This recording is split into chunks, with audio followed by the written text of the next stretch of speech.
Hi, this is Suzanne in Ohio. I have a project share here that was inspired by ARTYmaze, and I wanted to be sure and show it. But do you think I can find the original video where I saw this idea? I cannot. If I do find it at some point in time, I'll post it below. But we all know ARTYmaze here on YouTube and her Facebook group, ARTYmaze and Friends. If you're not familiar with her, look her up, watch her videos, and if you want to be inspired for junk journaling, join her Facebook group. Fabulous group of people. So what she was talking about when I created these journals was, I think she was using a paper bag. Now mine are a little bit different because I didn't have any paper bags, but I did use a craft paper, I think it was. So let me get you down here just a little bit closer, and I'll show you the fronts and backs of these one at a time because they are all kind of different, and then I'll explain how it was made.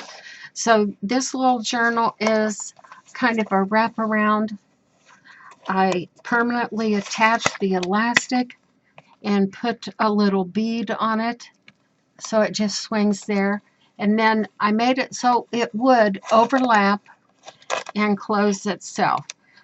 This journal is pretty much a true scrap journal, junk journal, so I'm not going to bother to show you all the details. If anybody insists on seeing it, I'd be happy to run through one on a separate video. But basically, it's a little individual book there, and then just a conglomeration of pages and whatever was laying on my desk. So let me just flip real quick. Some fun and interesting things in it. Now, there's a story behind these three journals, and the reason I didn't make them too much themed or elaborate was they're going to, three girls in the group, but two of them have never even seen a junk journal. And do you realize that's almost like overwhelming to somebody who's never seen a junk journal? They just can't wrap their brain around it. It even took some of my close friends. I would have to sit and explain to them what's going on here because it is a lot of sensory overload. And unless you know what you're looking at or what you're going for, it just seems like a mumbled jumbled mess. But not knowing if they could grasp the concept or would even use it, I quickly made these. I put some love into them, but not a whole lot of extra time. So just to show you here, there's a pocket under the back cover. I put some paraphernalia in there, and then there's a pocket here in the front, and I slipped quite a few things in there. So the whole point of these journals was to follow ARTYmaze's direction about these foundation papers. So I might forget to say something that she said, but let me tell you how I did it. I followed her tutorial as close as I could. And let me show you what I started out with. So I started out with a piece of craft paper, just like that, and then using up scraps of everything laying on my desk, I just glued them on. And then she suggested a layer of gesso on top of that, which I did, and I really love that effect because it pushes those backgrounds to the back. And then from there, I'll have to show you on this because I don't have any halfway done. From there, I layered a few things on the top surface because I have quite a few printouts on tracing paper, and I use some of those. You can see that here in the music, and then I use stamps. And then, of course, the feature on the front is a napkin, a decoupage napkin. And I put a different one on each one of their journals. And I just tried to cutesy these up a little bit for these girls because if nothing else will get you, it's the cute part of it. So a little fabric collage here with a moth on the top, and this girl's name is Cheryl, so I put an initial C here and a little bead, and then some real bird feathers, since we have a bird here. So I loved making this paper, these journal covers. I love the feel of them. I know that sounds crazy to somebody that could care less about paper, but oh, those of us that love it, we really love it. So there you have, that's one journal, and I'll just show you the fronts of the others because they're all slightly different. I love the image on this napkin, but it had no wildlife in it. It was just flowers. So I put a bird up here. And of course you can see it's layered. The paper's behind, and then the gesso, and then some stamping and more stamping with the curlicues. And then I mounted some bird feathers right here. And this one also, they all have a little dangle, some little jewelry. I even put a few pieces of jewelry on the inside and a couple of them. And then this gives you an idea of more what it's like.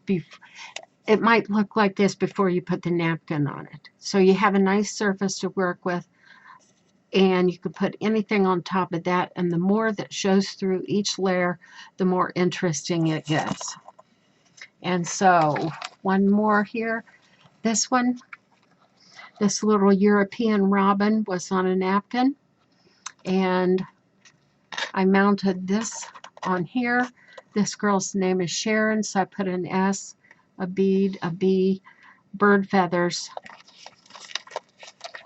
and then one of my little mushrooms on there. But here, you can plainly see the gesso and the stamping, but oh my gosh, it feels so wonderful. Now these girls are getting together for something special. They've gone to, I think they went all the way from grade school to high school together, and they're going to have like a little reunion. And so I said to my friend, Rebecca, I said, you should have a gift to give them. And she couldn't think of anything. And she's such a fan of my work, Rebecca is, that I said, I'll make you something. Well, something small turned out to be this. You know how you just can't stop. And I know it's going for a worthy cause, so I'm just giving these away. And so I took it to another stage. I said, these things should probably be in a little bag. Oh, I know something I wanted to show you in here. I just did a little video on some of these pin loops. So let me take this one off of here. If you want to see my video on these pin loops, it was inspired by Natasha over at Treasure Books, and I made a whole bunch of them. And so I put one of each of these in these journals. So that's how they look, and if that is of interest to you, go check out my video, which are just examples, and then you can go to her YouTube channel and see exactly how to make them. But each one of these little things, I felt like, not so little, but I felt like they should have something, some kind of bag to go in. So let me show you what I created. I feel like Roxy Creations here. My space is so small. But I created these bags, and I can see I'm going to have to move you back out a little bit. I'm so sorry for the hesitations. And then I'll show you how I put these together. So each little bag houses that journal, slips right down in there, just absolutely perfect. But now I have tons of fabric, and I could have used some of my own, but my girlfriend picked out this fabric from Walmart, and it was stark white with these words on it, which basically say faith, hope, love, just things like that. And so I coffee dyed it because I couldn't stand the stark white, and she didn't like it either. So that was my foundation. And then what I created was these little fabric collage vignettes, and it was a tough call what to use on this. I didn't really want them to become seasonal. So mushrooms really start in the spring all the way through late winter.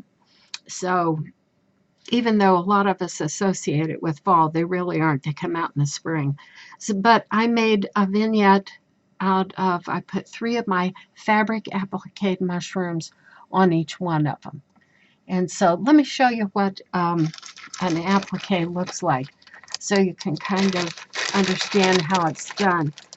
Do you think I could find the bag with all these mushrooms in it? No, I couldn't. I'm in the process of switcherooing my fabric room to craft room to fabric room, and I have such a mess. It is almost giving me hives. I can hardly find anything. But I found these.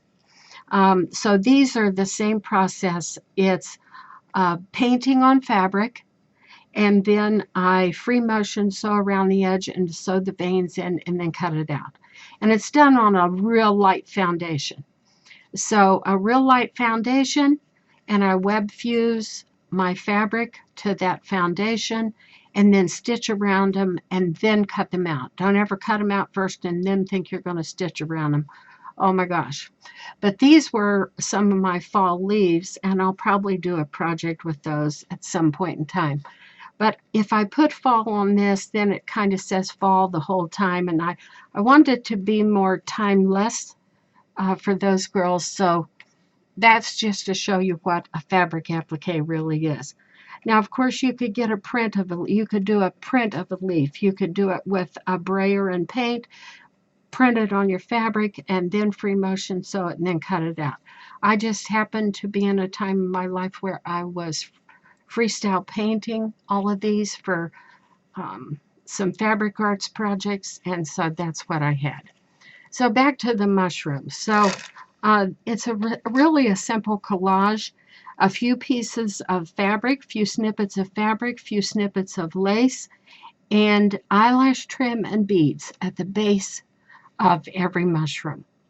And I stitched these up by hand because I wanted them to stay handmade, and so that's what I did. I'm going to bring it down just a smidge, and then I'll show you the inside, the lining. I did line them. Oh my gosh. You know, sometimes I wonder about myself. Can you do anything simply? But I don't know. A lot of my quirks are hangover from years of garment sewing, and boy, if you was going to make that a garment, you did it right.